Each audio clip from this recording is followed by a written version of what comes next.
हमें ए और बी के मान ज्ञात करना है और हमें ये दो रैखिक समीकरण भी दिए गए हैं और पहले से बताया गया है कि इनके अपरिमित रूप से अनेक हल हैं। तो अपरिमित रूप से अनेक हल होने की हम शर्त लगाएंगे और ए और बी के मान ज्ञात करेंगे। तो चलिए इसको हम सबसे पहले दोनों समीकरणों को लिख लेंगे। तो हम लिखेंगे दिए गए समीकरण। तो ये हमें समीकरण दिए गए हैं। अब हमें चूँकि इनकी तुलना व्यापक वर्ग समीकरण से करनी है और हमारे व्यापक वर्ग समीकरण होते हैं a1x धन b1y धन c1 बराबर 0, a2x plus b2y plus c2 बराबर 0। तो आप यहाँ पर देख रहे हैं कि बराबर में यहाँ पर 0 है और बराबर में यहाँ पर भी 0 है, लेकिन जो हमें समीकरण दिए गए हैं इनके बराबर में 0 नहीं है, इनके बराबर में एक मान दिया गया है। तो सबसे पहले तो आपको दिए गए समीकरण के बराबर में 0 होना चाहिए, तभी जाकर आप इनकी तुलना व्यापक वर्ग समीकरण यानी कि a1x plus b1y plus c1 बराबर 0, a2x plus b2y plus c2 बराबर 0 से कर पाएंगे। तो चलिए तुलना करने के लिए हम उपरोक्त समीकरणों को व्यवस्थित करेंगे। व्यवस्थित करने से मेरा मतलब ये है कि हम इन दोनों समीकरणों के बराबर में 0 लाएंगे। तो चलिए पक्षांतर कर लेते हैं। तो पक्षांतर करने के लिए हम यहाँ पर ये 2x लिखा है, इसको हम ज्यों का त्यों लिखेंगे। इसके बाद 3y लिखा है, इसको भी हमें ज्यों का त्यों लिखना है। और ये जो प्लस का 7 इस तरफ है, इसका पक्षांतर हम इस तरफ कर देंगे तो ये माइनस का 7 हो जाएगा और बराबर में हमें मिलेगा 0। आप यहाँ पर लिख सकते हो ऊपर व्यवस्थित करने पर, व्यवस्थित करने पर। चलिए अब यहाँ पर बराबर में 0 आ चुका है। अब दूसरा समीकरण है, इसके भी बराबर में 0 चाहिए। तो पहले तो ये हमें यहाँ तक ज्यों का त्यों लिखना है, यहाँ से लेके यहाँ तक। तो पहले लिखा है a माइनस बी, फिर लिखा है x plus a plus B by. इसके बाद ये जो है इनका पक्षांतर हम इस तरफ करेंगे तो ये आएगा प्लस का 3a उस तरफ जाएगा तो हो जाएगा माइनस का 3a, प्लस का b उस तरफ जाएगा तो हो जाएगा माइनस का b, और माइनस का जो 2 है ये इस तरफ आएगा तो ये हो जाएगा प्लस का 2। बराबर में क्या आ जाएगा 0। तो अब आप देख रहे हैं कि व्यवस्थित करने के बाद दोनों समीकरणों के बराबर में 0 है।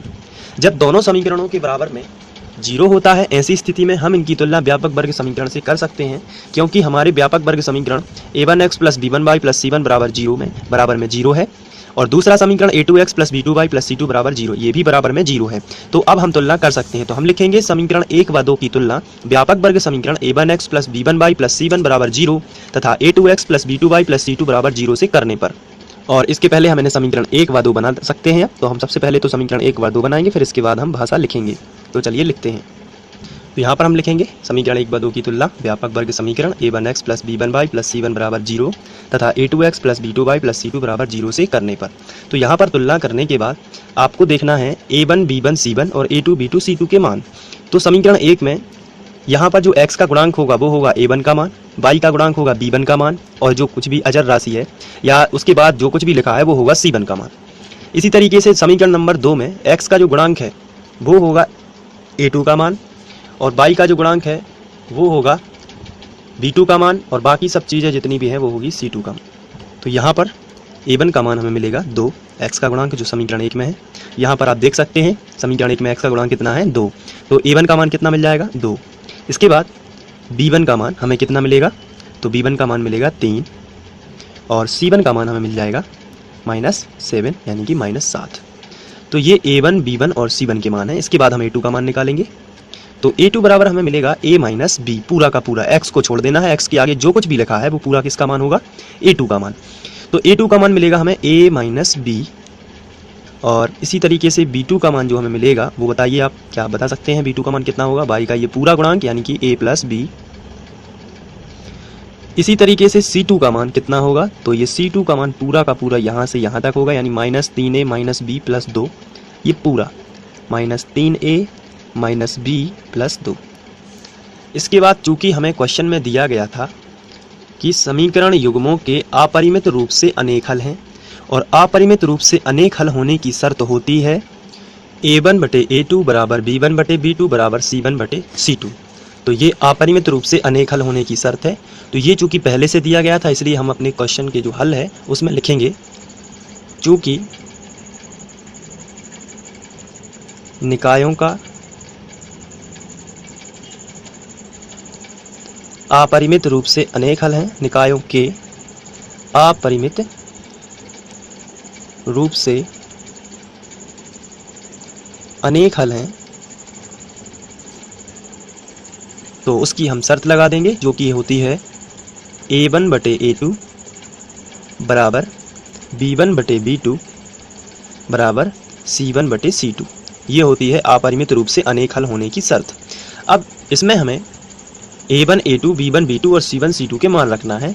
तो ये यहाँ पर आप देख सकते हैं A1 B1 C1 A2 B2 C2 के हमें मान दिए गए हैं। तो सबसे पहले A1 का मान कितना है आपको देखकर बता देना है, 2।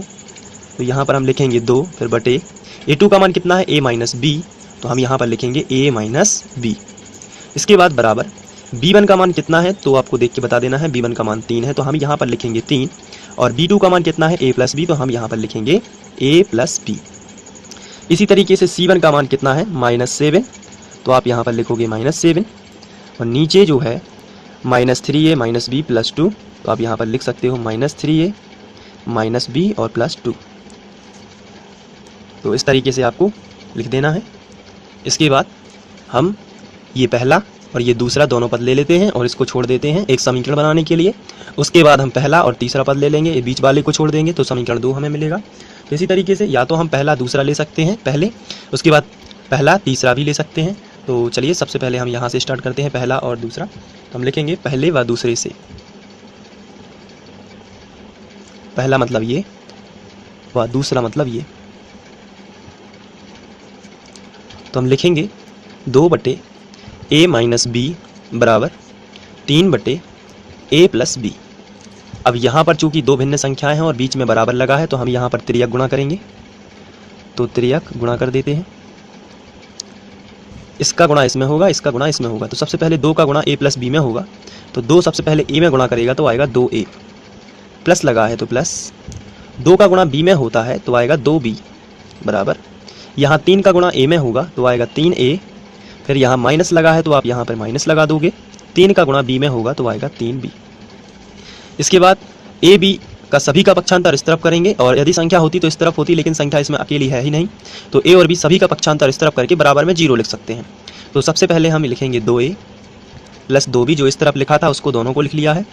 इसके बाद ये प्लस के 3A हैं, ये इस तरफ आ जाएंगे तो माइनस के 3A, और ये माइनस का जो 3B था इसका भी पक्षांतर इस तरफ होगा तो ये प्लस का 3B हो गया, और बराबर में हमें मिला 0।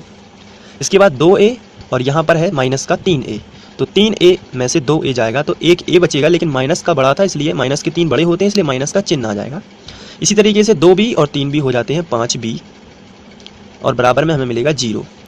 अब यदि हम इसको और आगे सॉल्व करते हैं तो ऋण का गुणा कर देते हैं, क्योंकि ऋण आगे हम नहीं मान के चलते हैं कि यहाँ पर ऋण नहीं है, हम इसको पॉजिटिव बनाना चाहते हैं। तो ऋण का गुणा करेंगे तो ऋण की संख्या बन जाएगी धन में, यानी कि माइनस का ही बनेगा प्लस में, लेकिन प्लस का 5B जो था वो बनेगा माइनस का 5B, बराबर में आएगा 0। इसको हम समीकरण 1 बना सकते हैं। इसके बाद हम आगे बढ़ते हैं, तो मैं उस समीकरण 1 को फिर से लिख लेता हूँ यहाँ पर, A माइनस 5B बराबर 0, ये हमें मिला था, ये समीकरण 1 है। अब इसके बाद ये जो समीकरण 1 है ये हमने लिया था पहले व दूसरे से, आप देख सकते हैं पहले व दूसरे से, इस वाली इक्वेशन में पहले और दूसरे से। इसके बाद हम दूसरा समीकरण बनाने के लिए दूसरा और तीसरा ले लेते हैं, यानी कि 3 बटे A प्लस B।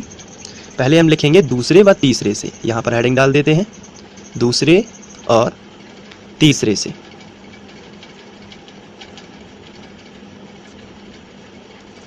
अब इस इक्वेशन में आपको देखना है दूसरा कितना है, 3 बटे A प्लस B, तो हम लिखेंगे 3 बटे A प्लस B। इसके बाद बराबर लगा देना है। फिर हमें देखना दूसरा और तीसरा है -7 बटे -3A माइनस B प्लस 2, तो हम यहाँ पर लिखेंगे -7 बटे -3A माइनस B प्लस 2, इस तरीके से। अब आपको त्रियक गुणा कर देना है, तो आप यहाँ पर लिखोगे त्रियक गुणा। तो चलिए त्रियक गुणा कर देते हैं। अब 3 का गुणा यहाँ करेंगे सबसे पहले, तो आएगा -9A, 3 त्रिका 9A, फिर -3 का गुणा B में करेंगे तो आएगा 3B, प्लस 2 का गुणा 3 में करेंगे तो आएगा 2 तिया 6, बराबर आएगा ये वाला। 7 का गुणा इसमें करेंगे तो आएगा -7A, माइनस प्लस का आएगा माइनस, और 7 का B में करेंगे तो आएगा 7B। ये त्रियक गुणा कर लेना है। इसके बाद A B एक तरफ करेंगे और संख्या एक तरफ करेंगे। यहाँ पर जो A B लिखे हुए हैं इनको हम ज्यों का त्यों लिखेंगे, क्योंकि हम A और B इसी तरफ लिख रहे हैं, और बराबर के इस तरफ लिखेंगे संख्या। यहाँ पर लिखा है -9A, इसको हम ज्यों का त्यों रहने देने वाले हैं। इसके बाद -3B, ये भी ज्यों का त्यों। फिर यहाँ जो माइनस का 7a है इसका पक्षांतर इस तरफ होगा तो ये प्लस का 7a, और ये माइनस का 7b है इसका भी पक्षांतर इस तरफ होगा तो ये आएगा प्लस का 7b बराबर। ये जो संख्या है इसका पक्षांतर इस तरफ करेंगे तो ये आएगा -6। अब हम a में से a घटाएंगे और b में से b घटाएंगे। चलिए घटाते हैं। -9a प्लस 7a, तो माइनस का जो 2a है वो एक्स्ट्रा है, इसमें से ये घटाया है, माइनस का 2a एक्स्ट्रा है। इसी तरीके से 7b और -3b, तो ये +4b ज़्यादा है, 7 में से 3 जाएंगे तो 4 ही बचेंगे, चूँकि प्लस बड़ी थी इसलिए प्लस का चिन्ह और b साथ में बराबर -6। अब चूँकि माइनस हमें जो आगे उसको नहीं रखना है तो हम यहाँ पॉजिटिव चिन्ह बनाने के लिए ऋण से गुणा करेंगे, तो ये आएगा 2a, माइनस का बन गया प्लस, तो प्लस का क्या बनेगा माइनस। इसी तरीके से माइनस का क्या बन जाएगा प्लस। इसे हम समीकरण 2 बना देंगे, या फिर हम यहाँ पर 2 से डिवाइड कर देते हैं। पूरे समीकरण में 2 से भाग आप देख सकते हैं जा रहा है, तो अभी हम इसको समीकरण 2 नहीं बनाते हैं और हम यहाँ पर लिख देते हैं पूरे समीकरण में 2 से भाग करने पर, तो हम 2 से भाग कर a - 2b बराबर 3। अब हम इसे समीकरण 2 दे सकते हैं। अब समीकरण 1 व 2 को हम विलोपन से सॉल्व करने वाले हैं, तो हम लिखेंगे समीकरण 1 व 2 से। तो ये समीकरण 1 और समीकरण 2 है। इन दोनों में यहाँ पर हम a को विलुप्त कर सकते हैं, a का मान हमें अलग करना है, तो हम क्या करेंगे इसको घटा देंगे। समान चिन्हों में घटाने पर होता है, तो यहाँ पर हम लिखेंगे घटाने पर। विलोपन विधि मैंने आपको बताई हुई है, आप प्लेलिस्ट पर जाकर वहाँ देख सकते हैं घटाने पर। तो जब घटाएंगे तो यहाँ माइनस का चिन्ह और ये जो प्लस का है ये माइनस का हो जाएगा घटाने में, ये माइनस का है तो ये प्लस का, और ये प्लस का है तो माइनस का। अब हम इसको घटा सकते हैं, तो ये a और a कैंसिल हो जाएगा, क्योंकि प्लस का a और माइनस का a कैंसिल। यहाँ पर -5 भी है लेकिन +2 भी है, तो माइनस का 3 भी हमें मिल जाएगा बराबर, यहाँ -3 है। अब माइनस माइनस दोनों तरफ से कैंसिल हो जाएंगे, तो 3b बराबर हमें मिलेगा 3। तो b बराबर गुणा वाली संख्या बटे में आ जाएगी, तो 3/3 मिल जाएगा। तो b बराबर 3/3। समान संख्या जब भी बटे में होती है उसका आंसर 1 आता है। b की वैल्यू कितनी मिल जाती है 1। अब यदि ये b का मान हम समीकरण 1 में रखेंगे तो हमें a का मान मिल जाएगा। तो चलिए रखते हैं, यहाँ पर लिखेंगे b का मान समीकरण 1 में रखने पर, समीकरण 1 में रखने पर चलिए रख देते हैं।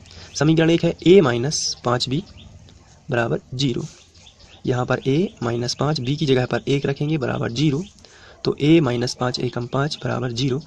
तो माइनस का 5 इस तरफ आ जाएगा तो प्लस का, तो a की वैल्यू कितनी मिलेगी 5। इस तरीके से हम a और b के मान ज्ञात कर सकते हैं, और आप इसी तरीके से मेहनत करते रहिए।